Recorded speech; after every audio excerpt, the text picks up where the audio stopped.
Oi, biologuinhos, tudo bem? A Isa, do blog Bertobio, e hoje eu vim aqui falar com vocês sobre um assunto que para muitos é o terror, mas eu vim aqui dar uma simplificada para vocês, que é a primeira lei de Mendel, né? Genética em geral coloca muito medo nos alunos e eu vim aqui tentar dar uma amenizada nisso. Então, a gente vai começar falando alguns conceitos básicos que vocês precisam saber para na hora de colocar em prática no exercício conseguir interpretar todo o enunciado. Então, em primeiro lugar, a gente tem que entender o que é azão-azão, o que é azão-azinho ou azinho-azinho.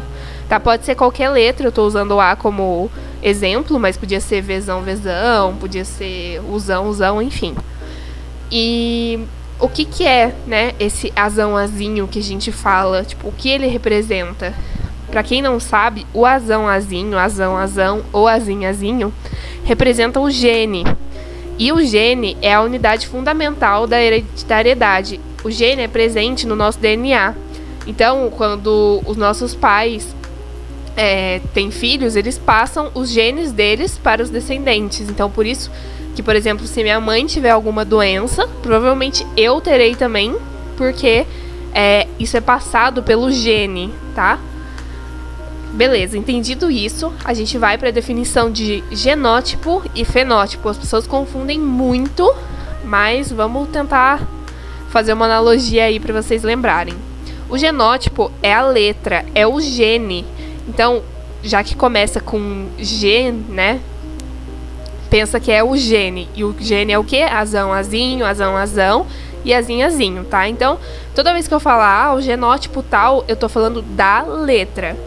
Já quando eu falar o fenótipo, eu quero dizer a característica que a letra expressa. Então, por exemplo, se eu falo para vocês que uma doença é recessiva, e aí eu peço para vocês, né, realizarem um cruzamento, e aí vocês vão me falar: ah, o azinho vai representar a doença porque é o genótipo. Não, porque é o fenótipo. O fenótipo é o que o genótipo representa, é a tradução, é o que o genótipo significa, tá? Então agora a gente vai o que é recessivo e o que é dominante, né? Recessivo, gente, é geralmente a letra minúscula. Eu vou falar bem simples assim pra vocês, não vou ficar colocando 1000 definições mirabolantes que vocês encontram no Google. Mas geralmente o recessivo ele é expressado pela letra minúscula, enquanto que o dominante pela letra maiúscula. Como diz o nome, o dominante domina o recessivo, tá? Então, quando eu falar pra vocês que eu tenho uma doença que é expressada por um recessivo, vocês vão saber que é azinho, né? Porque seria a letra minúscula. Agora, a gente vai entender o que é homozigoto e heterozigoto. Essa é a última parte dos conceitos básicos e é uma parte que muita gente ainda confunde e é muito tranquilo de saber. Homozigoto é quando a gente tem duas letrinhas iguais no gene. Então, por exemplo, azão, azão, são dois As maiúsculos. Então, são letras iguais. Então, é um homozigoto. Quando a gente tem azinho, azinho, que são dois As minúsculos, a gente tem duas letras iguais. Então, também é homozigoto. E heterozigoto, a gente só tem uma opção, que é quando tem uma letra diferente da outra. Então, por exemplo, azão, azinho. Então, o azão, no caso, seria o A maiúsculo, o azinho, o A minúsculo. São letras diferentes, né? Um tá em maiúsculo, outro tá em minúsculo. Então, a gente denomina esse indivíduo de heterozigoto se ele apresentar esse gene azão-azinho. Agora a gente vai partir para um exemplo para colocar em prática os conceitos que a gente aprendeu e ainda acrescentar um pouquinho. E, gente, essa parte, que é a parte do cruzamento, que tem o quadrinho, muita gente tem medo, muita gente foge desse quadrinho, mas não precisa. Sério, presta atenção, o vídeo vai ser um pouquinho mais longo do que vocês estão já acostumados, mas vai ser importante para vocês conseguirem pegar cada passo e tornar isso mais fácil, tá? Meu objetivo aqui é trazer os vídeos mais resumidos possíveis, mas isso não quer dizer que sejam rápidos. Porque quando a gente passa um conteúdo de forma rápida, muitas vezes a gente deixa a desejar em muitos aspectos. Então, por mais que esse vídeo tenha que ser um pouquinho mais longo, eu prefiro do que deixar vocês para trás em questão de conteúdo. Então, vamos lá. O exemplo, eu criei essa questão. E o que está em preto na questão é o que o enunciador deu. E o que eu coloquei em rosa, que está entre parênteses, é o que eu concluí de acordo com o que o enunciador falou. Então vamos lá. Um casal cuja mulher é heterozigota. Como eu disse pra vocês, heterozigota a gente só tem uma opção, que é azão, azinho, né? Que são letras, uma maiúscula e uma minúscula. Então eu já coloquei aí que eu já sei o genótipo disso. E o homem é homozigoto recessivo, quer dizer, o homem tem duas letras iguais e é recessivo. Recessivo é a letra pequenininha. Então a gente tem azinho, azinho. Eu esqueci de colocar o azinho, azinho em rosa, mas tudo que tá entre parênteses, na verdade, é informação que eu coloquei como se eu fosse uma aluna resolvendo uma prova.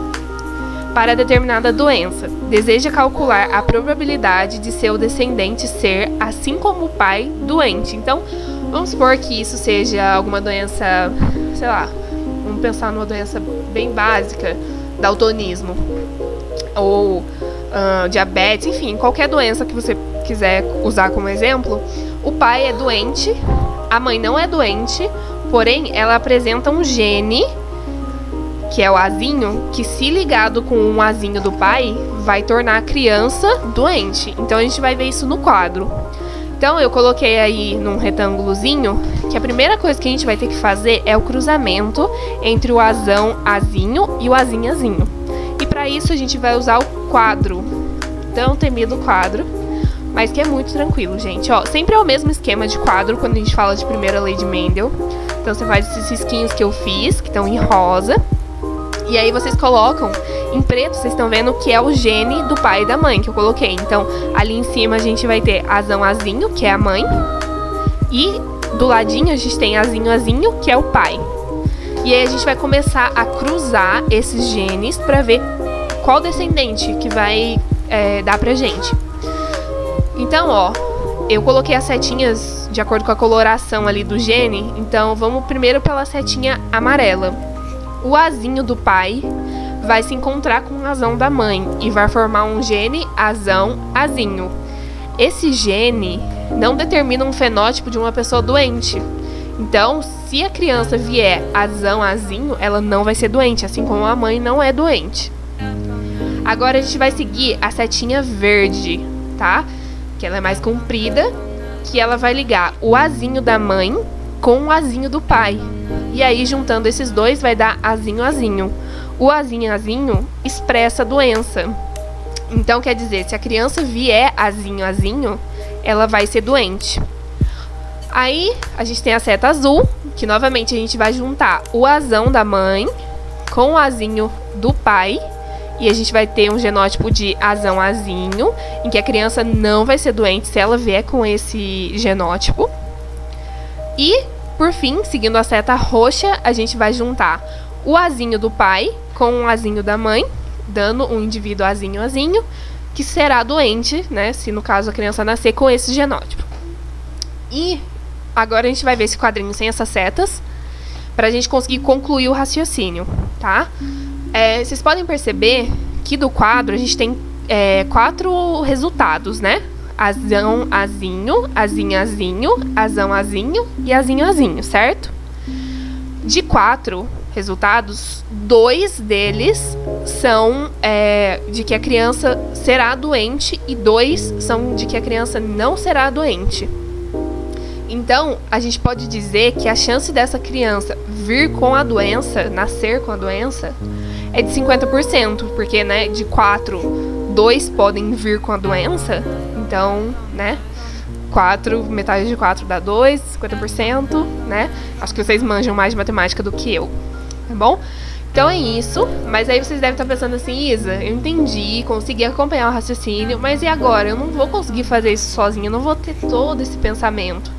Gente, eu também não tinha, eu tinha muita dificuldade em genética, até que eu peguei e comecei a treinar. Então eu peguei exercícios na internet, meu caderno de exercícios, que eu estudava numa escola que disponibilizava esses cadernos de exercícios, e comecei a treinar. Então todo dia eu fazia um determinado número de exercícios, e isso foi virando hábito. E hoje, pra mim, eu faço o quadro de cabeça tranquilamente. Então é treino, é persistência e também muita interpretação de texto. Se você deixa um detalhe escapar do enunciado, provavelmente isso vai dar algum erro na sua conta e você vai errar a questão. Então é muito bom prestar atenção em tudo.